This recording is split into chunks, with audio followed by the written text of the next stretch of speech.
ಮುಲ್ಕಿ ಸುಂದರಾಮ್ ಶೆಟ್ಟಿ ಹೆಸರನ್ನ ಖಾಸಗಿ ರಸ್ತೆಗೆ ನಾಮಕರಣ ಮಾಡುವ ವಿಚಾರದಲ್ಲಿ ತಾತ್ಕಾಲಿಕ ತಡೆಯಾಜ್ಞೆಯ ಬಗ್ಗೆ ಮಂಗಳೂರಿನಲ್ಲಿ ವಿಜಯ ಬ್ಯಾಂಕ್ ಸಿಬ್ಬಂದಿಗಳು ಇಂದು ಸುದ್ದಿಗೋಷ್ಠಿಯಲ್ಲಿ ನಡೆಸಿದರು.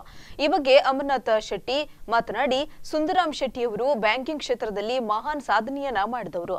ಯಾವುದೇ ಜಾತಿ ಮತ ಭೇದವಿಲ್ಲದೆ ಎಲ್ಲರಿಗೂ ಉದ್ಯೋಗ ಅವಕಾಶವನ್ನ ಕಲ್ಪಿಸಿಕೊಟ್ಟ ಮಹಾನ್ ವ್ಯಕ್ತಿತ್ವ ಇವರದ್ದು. ಆದರೆ ಇತ್ತೀಚಿನ ದಿನಗಳಲ್ಲಿ ಮಾಧ್ಯಮಗಳಲ್ಲಿ ಇವರ ಬಗ್ಗೆ ವಿಚಾರಗಳು ಕೇಳಿಬರುತ್ತಿದ್ದು, ಯಾವುದೇ ಕಪ್ಪುಚುಕ್ಕೆ ಹೊಂದಿಲ್ಲದ ವ್ಯಕ್ತಿತ್ವ ಸುಂದರಾಮ್ ಶೆಟ್ಟಿ ಅವರದ್ದು.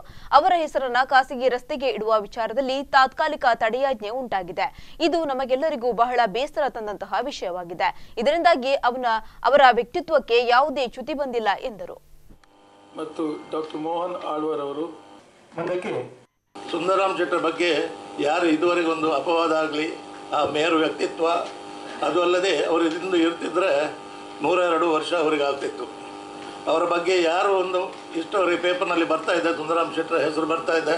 ಫೌಂಡರ್ಸ್ ಬ್ರಾಂಚಿನ ಇದನ್ನ ರೋಡಿಗೆ ಒಂದು ಹೆಸರು ಇಡಬೇಕಂತ, ಇದಕ್ಕೆ ಬೇಕಾಗುವ ಹೆಸರನ್ನು ಇಡಲಿಕ್ಕೆ ಬೇಕಾದಂಥ ಎಲ್ಲ ಒಂದು ಕಾರ್ಪೊರೇಷನ್ನಿಂದ ಒಂದು ಅನುಮತಿ ಪಡೆಯುವುದರಲ್ಲಾಗಲಿ, SPDCಯಿಂದ ಅನುಮತಿ ಪಡೆಯುವುದರಲ್ಲಾಗಲಿ, ಪೇಪರ್ನಲ್ಲಿ ಪಬ್ಲಿಕೇಶನ್ ಕೊಡುವುದರಲ್ಲಾಗಲಿ, ಏನೆಲ್ಲ ಕಾನೂನಿನ ವಿಷಯ ಇದೆ ಅದನ್ನೆಲ್ಲ ಮಾಡಿಕೊಂಡು ಆದಂಥ ವಿಚಾರ. ಅನುಮತಿ ಸಿಕ್ಕಿದ ಮೇಲೆ ದಿಢೀರಾಗಿ ಅನುಮತಿ ಒಂದೇ ದಿನದಲ್ಲಿ ಕ್ಯಾನ್ಸಲ್ ಆದದ್ದು ನಮಗೆ ಬಹಳ ಬೇಸರ ಉಂಟಂದಿದೆ. ಅದಲ್ಲದೆ ತಾತ್ಕಾಲಿಕ ಇದನ್ನು ಕೊಟ್ಟದ್ದು ಅದು ಏನೋ ಒಂದು ಗಲಾಟೆ ಆಗ್ತಂತೇಳಿ ನಾವೆಂದೂ ಜೀವನದಲ್ಲಿ ಗಲಾಟೆ ಮಾಡಿದವರಲ್ಲ. ಎಲ್ಲಿಯಾದರೂ ಗಲಾಟೆ ನಮ್ಮ ಸಾವಿರಾರು ಜನರಿಗೆ ಉಪಕಾರ ಮಾಡಿ ಅವರ ಬಾಳು ಬೆಳಗುವಂತೆ ಮಾಡಿ ಅವರ ನಂತರದ ಜನಾಂಗವು ಬೆಳಗುವಂತೆ ಮಾಡಿದವರು ಸುಂದರಾಮ್ ಶೆಟ್ಟರ್. ಅಂತಹ ಮಹಾನ್ ವ್ಯಕ್ತಿಯ ಒಂದು ನೆನಪು ಚಿರಸ್ಥಾಯಿ ಇರಬೇಕು ಅಂತ ಎಲ್ಲರಿಗೂ ಆಸೆ.